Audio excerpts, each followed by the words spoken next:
with Enlightened World Network, bringing you meditation. And today, our guest meditator is Dr. Phillip Mountrose. He is an author, he's a speaker, he's a teacher, he is an individual counselor. So pleased to have him here with us. Phillip, thank you for being here. Thanks for inviting me, Ruth.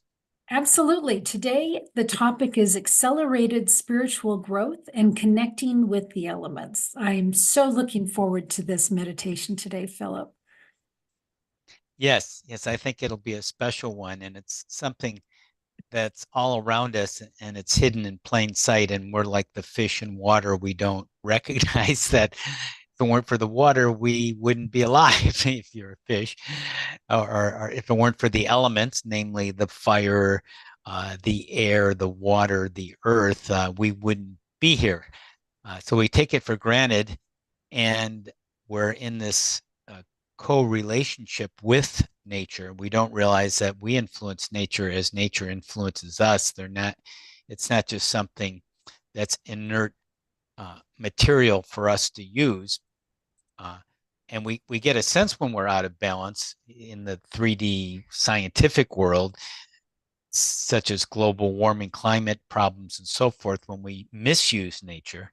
And we're aware of that, but we don't realize that this is a living energy, a different kingdom, an elemental natural kingdom, which we're sharing the same space, and our emotions, our thoughts, which are related, emotions to water, thoughts to air, and fire to our passions, our desires, all those things, passions, thoughts, feelings, influence the world around us. We know that it influences ourselves and people. Well, it influences actually the physical elements as well. So that's an important relationship to cultivate. And that's why I wanted to do this meditation, to explore in our mind's eye how to get deeper connected. And that's going to help our spiritual growth. And just from a sheer research study, being in harmony with nature, that's going to improve your psychology and your physiology, and it's going to improve your blood pressure. It's going to reduce depression and anxiety. In Japan, they have a national policy of forest bathing, going in the forest to harmonize and reduce stress and unplug from all the technology and slow down. And we recognize that, but we want to actually do it, of course, because everything happens, the magic happens in the doing, which the meditation that's about to follow here will be going deeper into nature, getting a deeper, wonderful connection, and harmonizing with it for yourself and others on the planet. And I thought just to maybe elevate or have one element, I'll add an oracle card, which Denise Lynn's Sacred Destiny, and their landscapes in it. So it's very nature oriented. And then I can draw a card to help us with this. Maybe afterwards I'll draw a card just to get a further perspective on harmonizing with nature, connecting with nature for spiritual growth. So maybe that's enough of an introduction. Anything else, Ruth? No, I'm really looking forward to this. Thank you. Great. So we can get into a relaxed position, adjusting our body, our breathing in clear energy through our nose, taking back our own energy, relaxing, exhaling, releasing what you no longer need, maybe what you picked up along the way, releasing, breathing in your own energy, grounding yourself, getting more connected to your whole body, breathing in and exhaling, again, releasing, relaxing, and adjusting your body anywhere in your head or neck, shoulders, midsection, just relaxing a little more, making other adjustments in your legs and feet. Anything that needs to relax even more, just allow yourself to let go and relax as you can go on this wonderful journey deeper into nature, your nature, our nature, the nature we share with the elements. And as we breathe into this beautiful energy that's taking through our whole body, we can start to be aware of the fire element, that is light and heat. And first of all, heat. What is the heat around you in your meditation? And this may have to do things that excite you, things that heat you up, that are meaningful and exciting. And as you relax into your meditation, just notice what's heating you up, what's exciting you. Maybe it's something where you're serving others. Maybe it's an art or a relationship. Maybe it's healing or researching things. Maybe it's communicating or something else. What's giving you passion? What do you enjoy doing? What's fun? What puts you in the flow? And as you notice that also, there's the light of the sun, the fire light element also. It lights things up, not only your passions, but it makes you aware of things as you see the light on things. It reveals things. What are you seeing inside of you in your mind's eye now? What's going on there? What's revealing itself? What images and pictures are are are being revealed to you in this moment?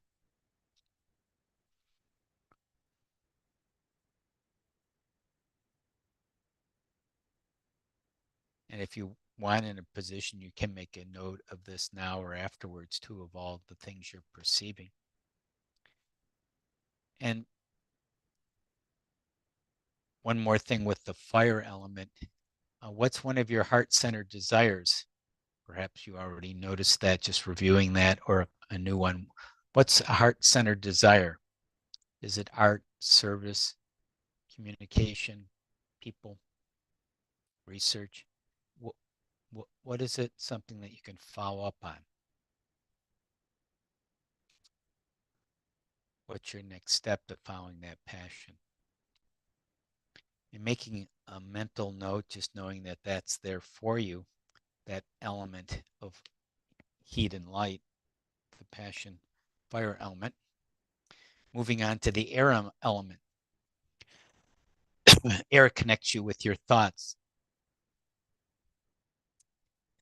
And you can get a sense of what you're thinking. It carries thoughts. The air carries thoughts. And the air can be wonderfully soothing and exhilarating, like a wind against your skin. And it can be very windy, strong thoughts. Just notice what you're thinking, and it may have to do about your passions or just a thought that has come to mind now, that airy element. It may be just lightly coming across your mind, something you're thinking of. And notice that's a carrier of your elements. And notice that thought, is it energizing you or something else? Maybe it's even draining you. Just notice that it's something that you may need to attend to further, carrying the positive or perhaps healing the negative if there's something that's blocking you, a negative limiting thought. Know that you have it within your power to continue the positive and to heal the negative and increase the positive and diminish the negative. Deal with it all. To get the harness that air element. And going on to the third element, water. Water is your emotions. And water is another kind of carrier. And we often don't recognize, like fish, that we're in the water. We take it for granted, like the other elements, missing the water when the well runs dry. But we can use the water. We can use our emotions more intentionally. And we can feel the energy of them as you feel things, feeling a flow of how you're feeling now. And letting that flow, it could be purifying or carrying out things you don't need. Just let it purify, cleanse. Water can cleanse. can also be very enjoyable being in the flow, like floating or swimming in beautiful water.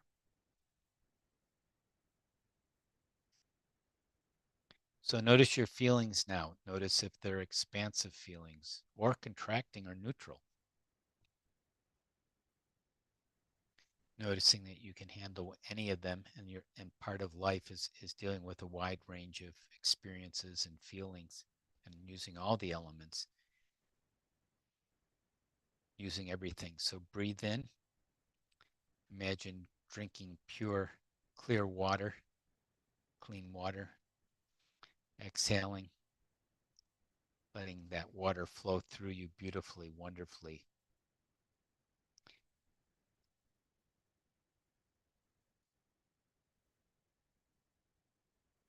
And on to the fourth final element, earth, the earth physical matter, the dense physicality, the wonderful materials that we've been provided for, that we can use just to survive, material things, and also to be very creative with all the materials that are so freely and abundantly available to us. And in times of lack, sometimes we're lacking the materials we need. Maybe there's lack in terms of supplies or money. And that's suggesting now from a more soulful place that maybe we need patience to take restock and re-inventory and be more diligent. Maybe we need some gratitude for all the materials we do have, where they are very abundant, or maybe where they're lacking, there's still some things we do have, so we can appreciate that and create more.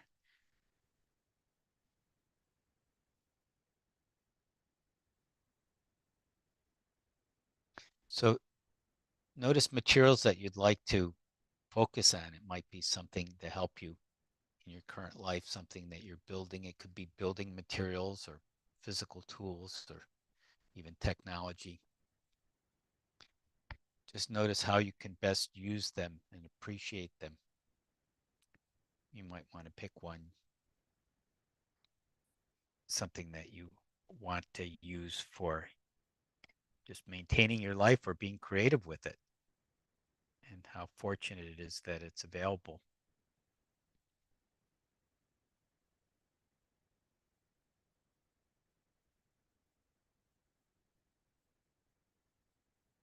And now as we take stock of the four elements, the fire with the heat and air, the heat and light rather, and the air, the thoughts, the emotions carrying us with the water purifying us, cleansing us, our emotions, and the earth, our physicality, all the materials that are so wonderfully provided for us freely. Noticing that all these elements are here for us and serving us, and that's their role. And we want to respect and appreciate them, how wonderful all we've been provided for that we often take for granted. All the light and heat, all the air we breathe and help circulate wonderful thoughts, and the water purifying us, satisfying us, cleansing us, and the earth which we can build and use so constructively and creatively to raise our vibration. And we realize that we're all in this together, we and the elements, in this wonderful journey together. So knowing that you can make notes of anything that stood out for you in this journey of exploring and being with the elements, and use it the way you want to, and remove anything you don't want, and remember what you do want, and coming back refreshed, knowing that you have the elements that you're co-creating and harmonizing with now and every day, appreciating them maybe in new ways. Very good.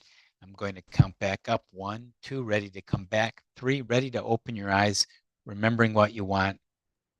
4, returning refreshed. 5, opening your eyes back in the room, wherever you are, harmonizing with the elements, connecting with nature for spiritual growth and more.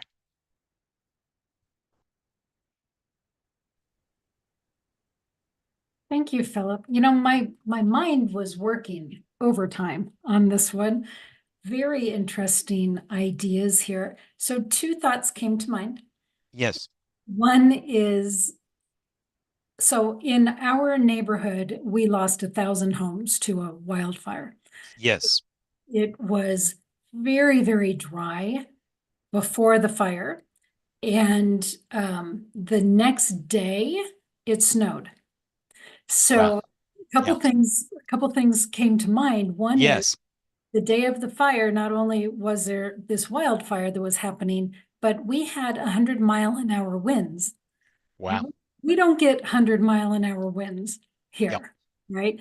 And so to have three of the elements so evident, and I'm sure, you know, the earth element was in there very much as well with the burning of the trees and all of that. But it was just sort of an interesting thought of what a confluence of these elements coming together in this truly spectacular, I don't mean necessarily positive way, but a spectacular way that took out 1,000 homes. It was just sort of amazing when I thought of it that way. It is amazing. Did you get any messages from that? Um, no, what I did get was the thought of, okay, let's look at California right now. Right. And California is being deluged with rain. And then you're seeing mudslides and, you know, et cetera, et cetera. And Mm-hmm.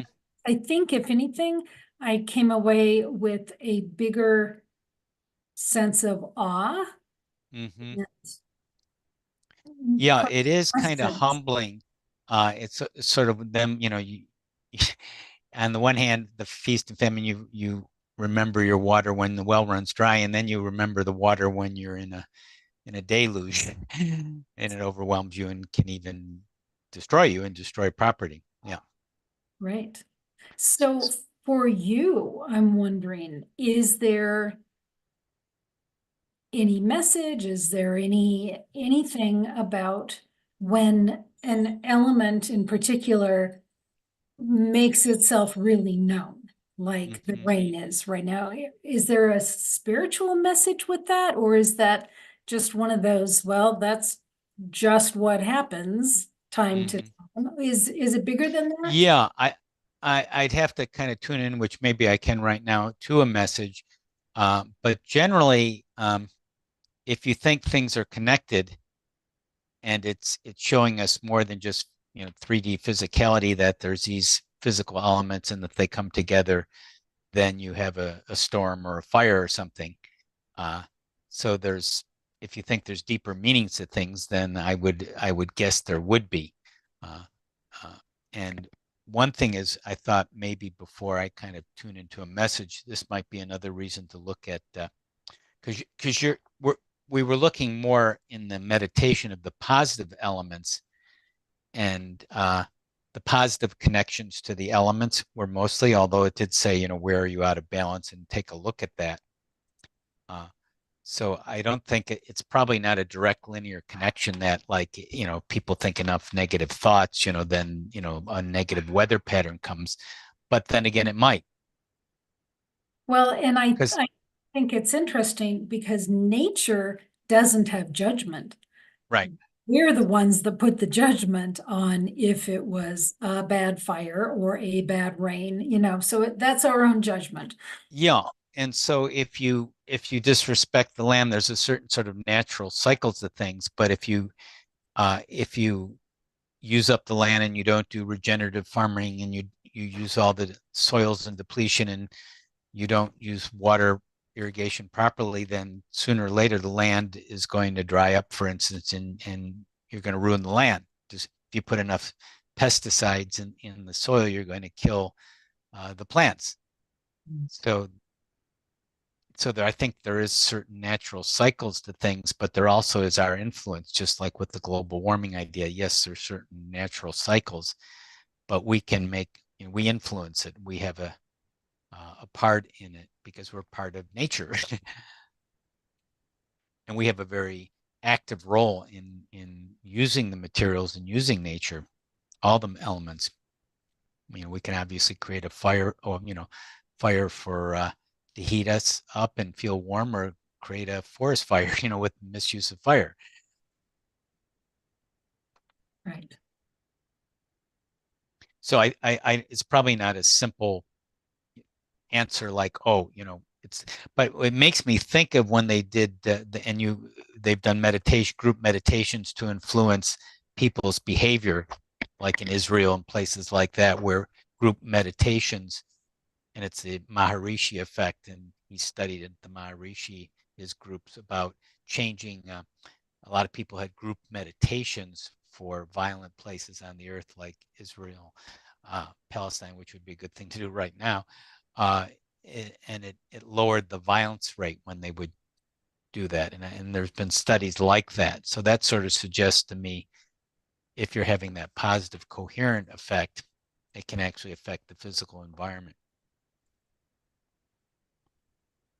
Do you think that people coming together and being in prayerful meditation would impact the elements? Oh yeah, I do think that would be. And uh, Jane and I, in the year 2000, there was supposed to be like a sort of the cataclysms when the year turned 2000, and Jane and I did some earth meditations. And there were a lot of predictions of California going into the ocean and so forth way back then. And, it's very hard to scientifically prove any of this, because now we're getting into things that's sort of beyond our current measurement. So since it's beyond our current measurement, you could fall into just wild guessing, or you could actually intuit some things that are sort of higher dimensional understandings of the way the world actually works at a deeper, higher level, which is what I'm hoping we're doing here. But again, you don't have, except some of the, say, those studies, the Maharishi effect, where people group meditated and affected the violence rate, for example. You don't have a lot of data to know for sure how this is all playing out. Right. So I thought maybe to get one further insight, we may get another message. I thought I'd shuffle the sacred destiny cards, and since this came up, the influence, the intersection between people and the elements, and a card of the sacred landscape, with that focus in mind, to give us more insight on how people affect nature. We know nature affects us, but how, and interesting enough, we do know we affect nature. I mean, if you put pollutants in water, you poison water, and that's going to poison us. I mean, it's, in a way, it's kind of obvious that we do influence it. Well, and cloud seeding, Yeah. that kind of thing too, right? Yeah. If we put a lot of pollutant chemicals in the air, we're poisoning the air, which we're breathing, and is poisoning us. So that's pretty clear cut. Um, so picking a card to help us get further insight into working with the nature's man and woman. And the card that we got was love. Picture of some beautiful flowers. I'll read the. So that's where we're in and out of love. That's a beautiful one-word description of it. Kind of some goosebumps. The wild rose is the picture. Here's the reading the short interpretation before we go further. The sacred landscape wants you to know love is all around you. Love is coming into your life. You are already more cherished than you can possibly know. Indeed, you are a sacred vessel for love to flow through you when you stand in the center of it all. All is well, no matter what is happening around you. You know that you are loved and you are lovable. You know that there's nothing that you need to do to deserve love. You are enough. The Creator is love in the depth of your soul, and you are love.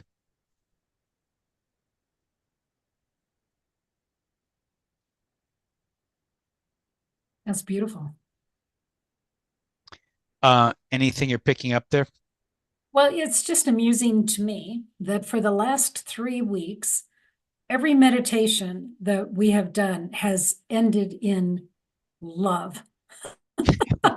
What do you know? So Wonder if that means I'm not signifies something. surprised.